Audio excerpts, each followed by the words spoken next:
Hello and welcome along to this week's golf show, and as you can see, it is a Ryder Cup special. Finally, after 3 years away, the best event in golf is back, and I'm delighted to say I'm here with six-time European Tour winner Simon Dyson to discuss every little detail. I'm right on it, it's the best event in golf. I think so. There's nothing that, you've got your majors, which are fantastic events, and your world events, but there's just something special about the Ryder Cup, isn't there?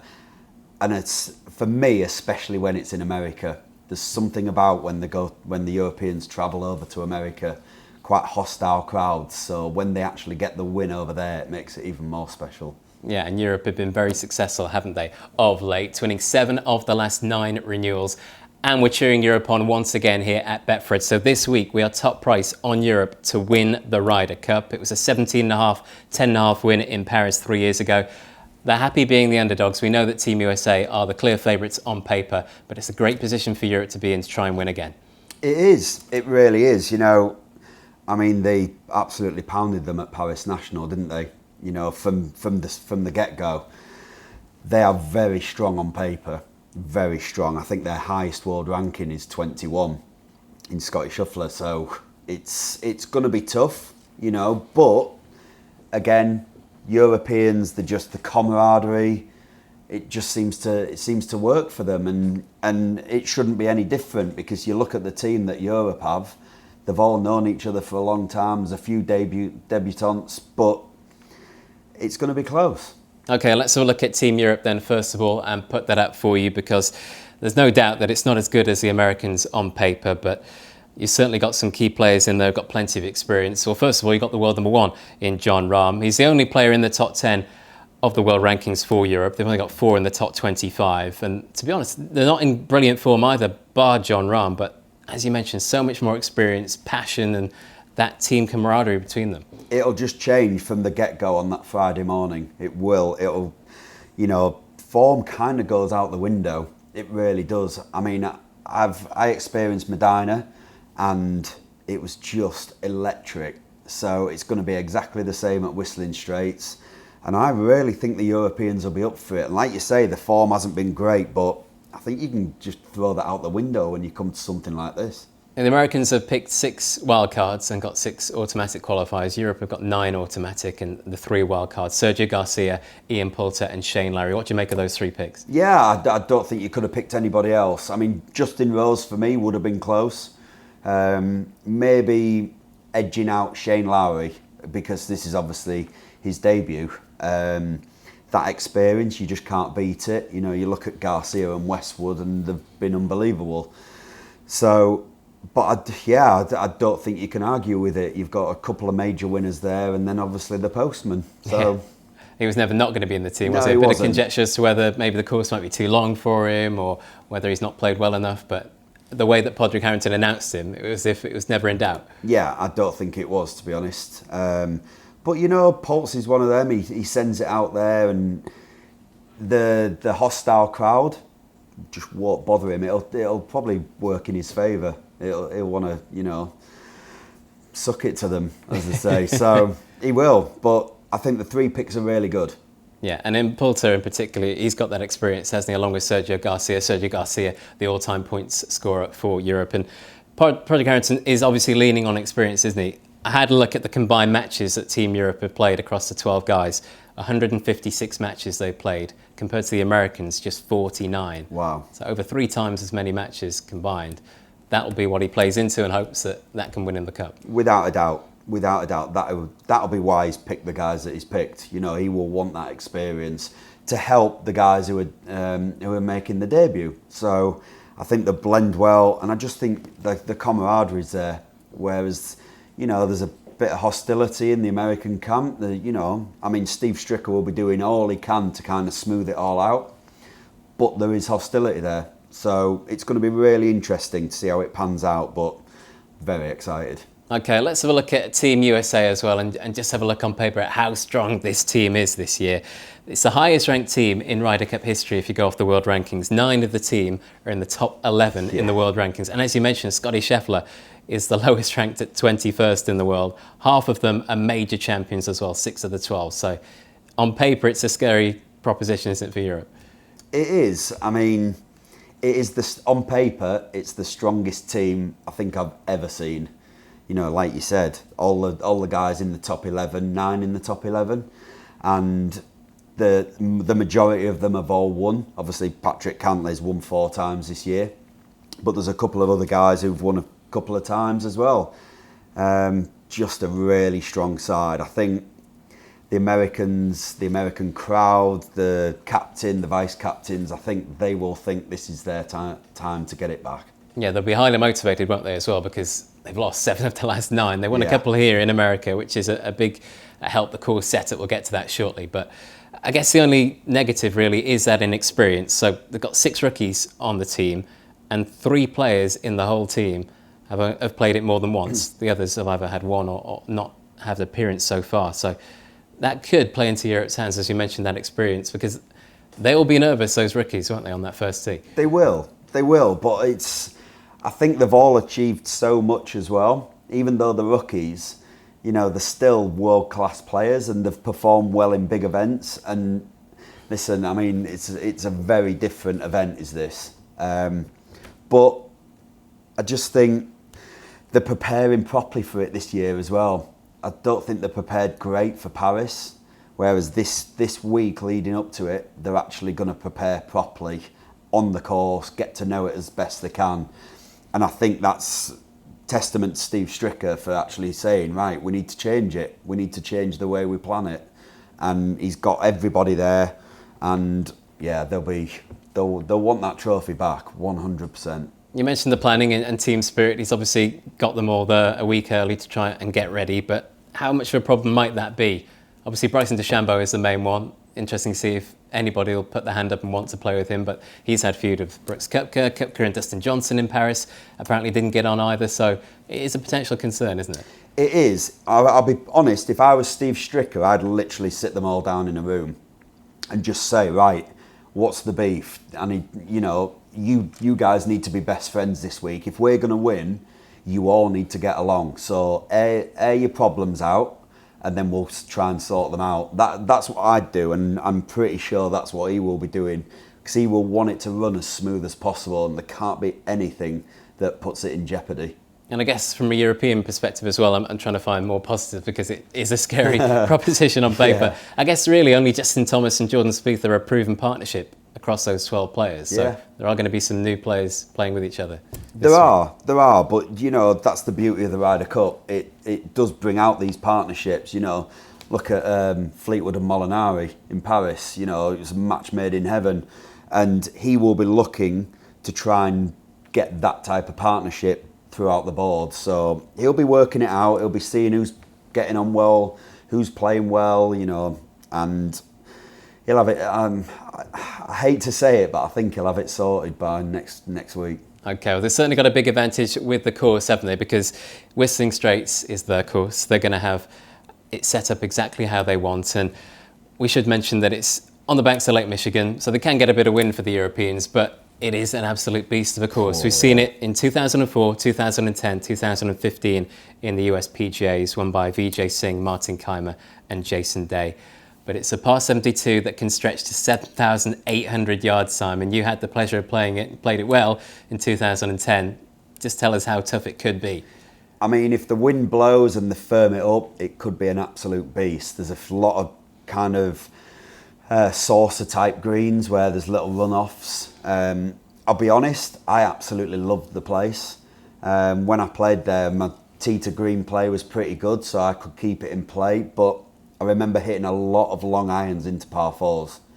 So one thing I do remember, as I think I played with Mickelson in the third round, Mickelson and Thomas Bjorn, and I was so kind of in awe of playing with him that I forgot about the course and just kind of got on with it. So, but I remember it being a really nice course. But if the wind blows, it can be an absolute brute. And at 7,800 yards, I mean, that is long, even for the longest of players. Yeah, the Europeans will be hoping that the wind blows. The Americans will be hoping it's dead calm, and they probably even get the water on the course, won't they? And make it target golf as long as possible, hit it as wide as possible, get in those waste areas and still have a great shot into the green. So we see this every time, don't we? When it's so in Europe, it is tight. There's lots of rough. When it's over in America, it's as long and as wide as possible. Yeah, and I don't see it being any other way. You know, he knows that he's got, I mean, half the team are like absolutely bomb it, don't they? They're up there in the rankings.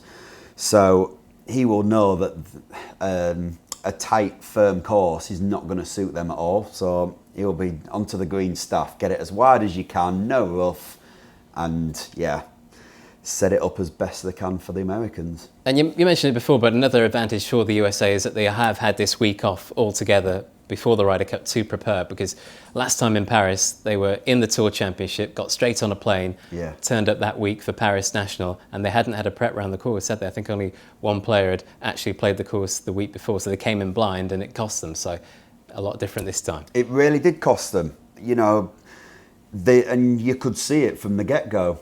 They looked out of sorts. They didn't kind of know where they were hitting it, and it was just a bit of a not a farce, but it's hard to have the Tour Championships and then go straight into it. So this time they've done it very differently, and I think you'll see a very different American team. Okay, that's the advantages for Team USA in terms of the course, but Padraig Harrington has said that of all the courses in America, potentially this could be one that does suit the Europeans because it's got that linksy feel. It's based on a seaside links, isn't it? So you've got that and hopefully some weather, but they might need it. Yeah, and do you know what? To do with that, I agree with Padraig there, because I played quite a bit in America and there was never many courses that's kind of suited my game, but Whistling Straits was one of them.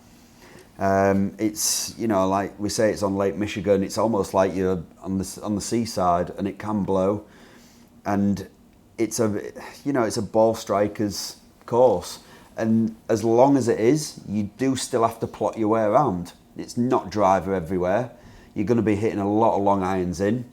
And I think we've got some fantastic iron players in our team. So it could suit them. And if it does get windy, you know, I just think we're kind of used to that type of weather a lot more than they are. You know, they're used to kind of flighting it high and long and it landing and not really running very far.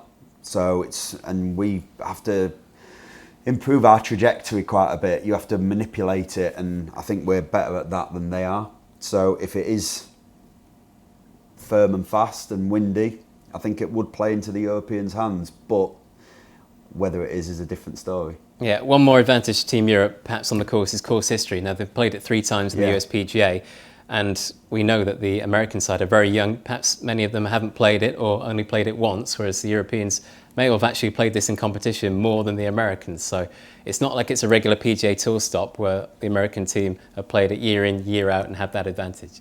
And their best player on the team doesn't have a great memories of the course, does he?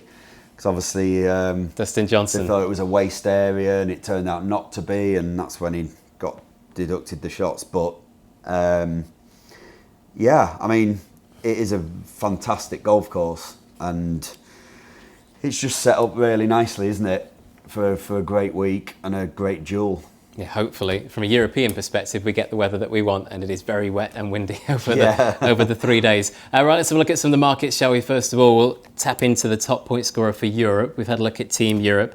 A lot to consider in the top point scorer market, Sam. You've got how often are they going to play, who are they going to play with, their record in match play, and their record at the course as well. You've obviously got Rahm, who's the clear favourite, but we are betting each way. So do you play safe with Rahm, or do you go with someone at a bigger price? Do you know what? Yeah, I think with the form that he's in, you can't not go with Jon Rahm for something like this, top European point scorer. I mean, we saw it last week with Leona Maguire. I like Victor Hovland. I just think the way he plays, it's almost like a no fear type play, but he's very consistent as well. You know, like we said, we saw him come over to Germany and dominated that tournament. Yeah, I like someone like Victor Hovland, just kind of outside the box a little bit. And he's obviously very experienced on the PGA Tour, so there's a positive for him. And he's sort of the player that, even though he's a rookie, a lot of them will want to play with. Tee to green, he's so solid, so in foursomes in particular, that'll be a big benefit. I think the majority of the team will want to play with him. You know, he's come out of the blocks, he's winning both sides of the Atlantic, and, you know, that type of course will suit him. You know, he's very long off the tee. Deceptively long, actually, and he's just got the whole game, and he's got a great attitude for it as well. So I feel like even though he's playing in front of a hostile crowd, it wouldn't bother him that much. And I guess you're probably guaranteed that he's going to get 4 or 5 matches, aren't you? Because that's the concern when you're having a bet in this market. If you pick somebody like maybe even Ian Poulter, he might only be used, you'll know he'd be used for the singles, but he might be used more as a cheerleader because his form hasn't been so good. He might only play once or twice in the first 2 days. So you've got to pick somebody you think is going to play at least 4 or 5 times. Yeah, exactly. And I'd be very surprised if he didn't. Victor Hovland, we know John Rahm's going to play all 5, people like that.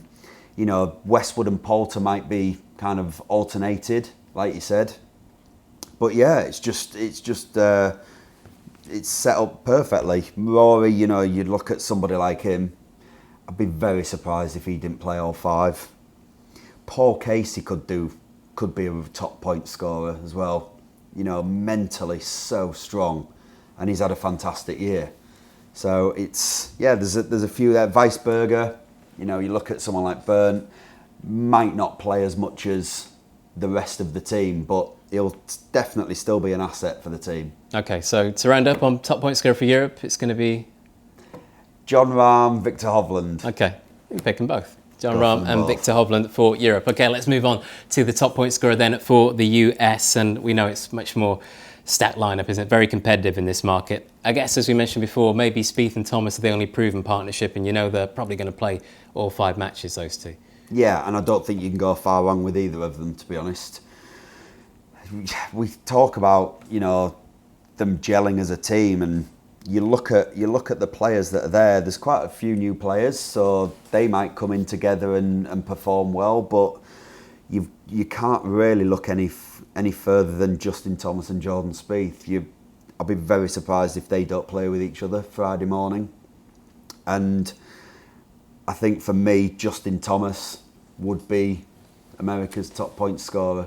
Even though you got Dustin Johnson, Colin Morikawa, Patrick Cantley, Xander Schauffele, Bryson DeChambeau. I mean, Brooks Koepka. It's just oozes world-class talent, doesn't it? But yeah, JT would be the one for me, Justin Thomas. Yeah, we've seen that recently, haven't we, over the last 2 President's Cups, Ryder Cups. He's been top point scorer for the USA. He's just got that energy about him in the team competition. He absolutely loves this format, doesn't he? He does, absolutely loves it. You know, quite similar in this type of format to someone like Patrick Reed. You know, just absolutely loves playing it, loves the challenge, loves the battle, like Poulter does. But I think he's their man, and I think he'll be the top point scorer. Okay, Justin Thomas, top point scorer for the US. Right, let's have a look at the overall top point scorer now.